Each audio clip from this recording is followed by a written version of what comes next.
Absolutely. I mean, I actually like to name my food. I like to personally pick out the lobsters that I eat and call them all Mr. Pinchy, and really enjoy actually eating them. You've no guilt about selecting one of those No, 10 absolutely. You see, lobsters this for is death. nobody involved in this argument has actually said the primary function, which is that we eat meat because we can.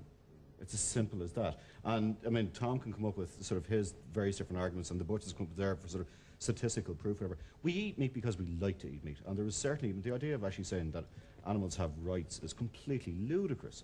We might have certain responsibilities towards animals because we're at the top of the food chain, and there's almost this sort of human guilt. It's like a PC species basis that we're top of the food chain. We will eat things all the time. In person, I actually quite like going up to.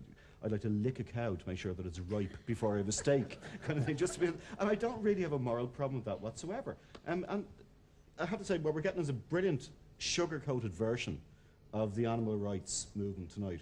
And I have to say, I have to compliment you, Tom. You're doing a fantastic version because I know your work and I've gone through your websites and stuff like that, and we are not seeing the extreme. And the logical conclusion of the views that are coming through from this, you know. But no, you see, there is no moral responsibility for us not to eat meat. It doesn't even come within our moral framework whatsoever. Now, the thing is, on a basic level, because we have evolved so far beyond, you don't want to basically sort of beaten up some animal before you kill it. But we like meat. It's simple as that. As a species, we like to eat meat.